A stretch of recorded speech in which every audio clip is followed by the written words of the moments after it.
Hi, this is Theo from PuckerBlocks.com. For this week's sketching tip, I want to show you how you can use one-point perspective to measure the angles of subjects correctly and accurately. For example, if I'm drawing a building, how can I make sure that the angles of the roofs, this part, and even the angles of the roof that is almost behind the building, this part, how can I measure these angles correctly using the one-point perspective concept? It's quite simple, so let's start. One-point perspective is a view where all the tilted lines in your scene all seem to converge to a specific point. Take for example, if you are inside your bedroom and if your bedroom is rectangular in an area, all the tilted lines will converge to a point. For example, I'm sitting on a chair in my bedroom. If I look at this wall, this is a wall. There's a window in it, and let's say my head is somewhere around here.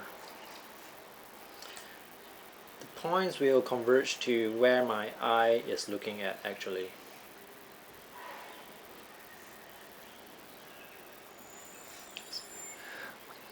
This is the specific point where all the lines will converge. I could add a cupboard.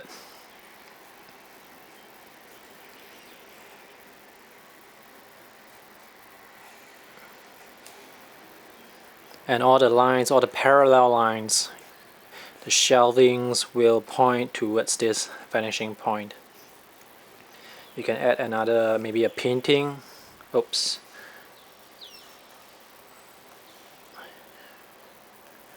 So the top and the bottom of the painting will converge to this vanishing point here.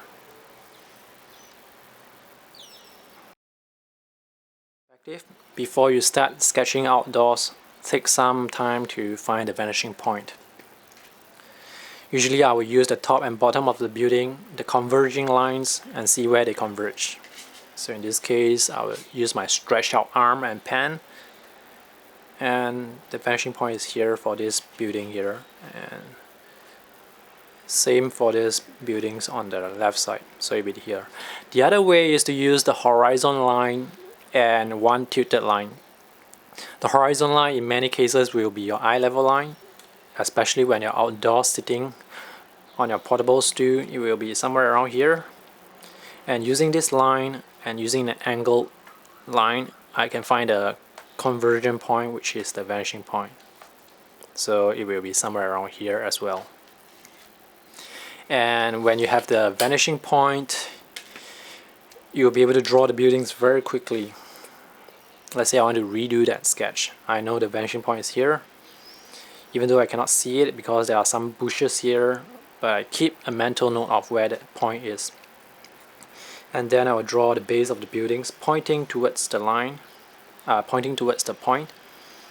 The height of the buildings will also point towards this point. No matter how high the building is, they will still point towards the point.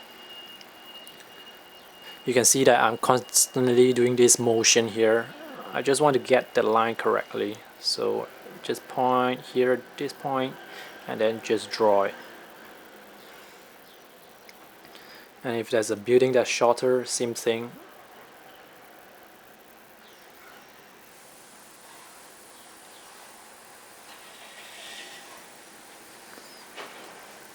Same thing applies to buildings on the left side as well. This will be the bottom of the building.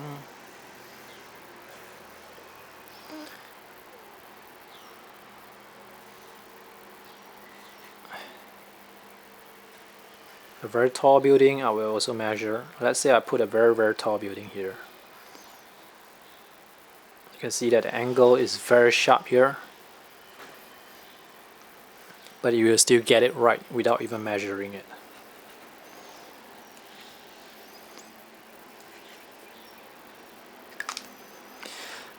What's important for one point perspective is you will definitely get the angles correctly, but the proportions for these buildings, like you have to actually go in and measure them using a pen again.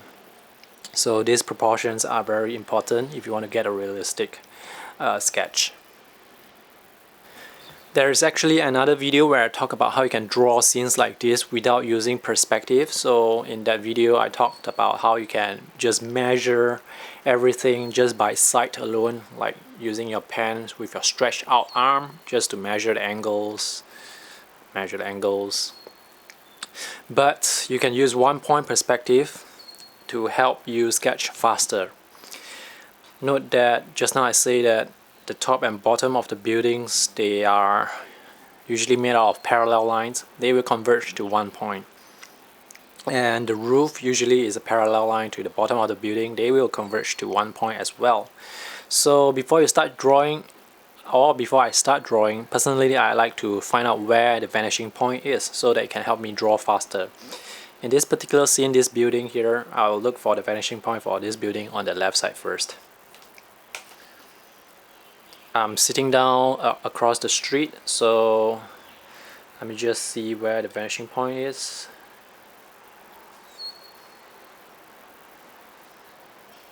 The vanishing point is somewhere around this particular point, so this is also my eye level. So if you imagine my head will be somewhere around here, but this is the vanishing point. This is important because all the lines that are parallel will converge. So when I'm drawing this sketch, I don't have to use my hand and measure the angles already, because I know that the vanishing point is here.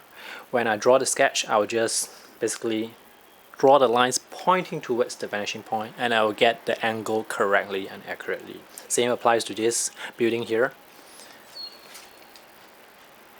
and also to the roof on top of the roof. They will point here. I'm not measuring this angle. I know that they are going to vanish here, so this is the angle of the line.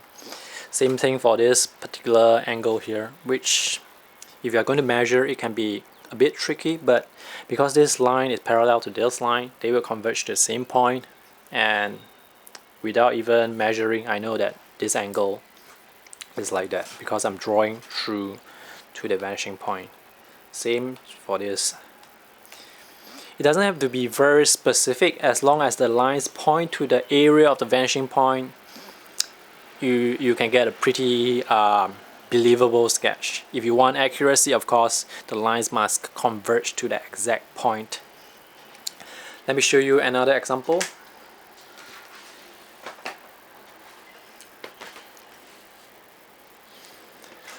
This is 2-point perspective actually, but for this side of the sketch is actually 1 point. Again, I want to show you where the vanishing point is. I'm seated across the street again. The sides of this wall, this building here and this building, it's actually parallel, and because of that, the top and bottom of the building, the lines, they will converge to 1 point.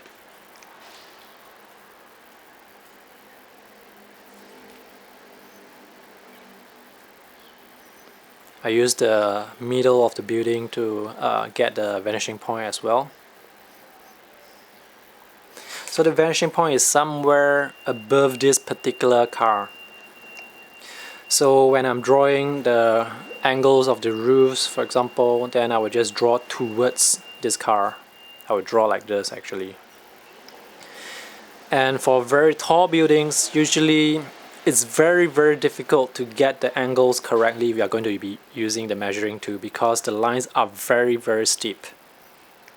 But with this technique, you don't even have to measure. You just make sure that the lines on top point towards the vanishing point, and you get the angles very correctly, very accurately.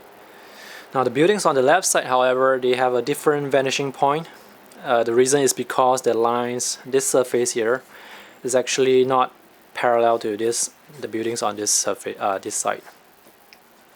Let me show you.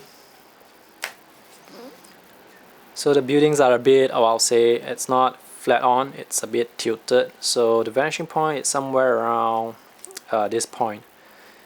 So there can be a few vanishing points. Again, when I'm drawing, I'll just draw the angle of the line here towards the vanishing point. Same for this one.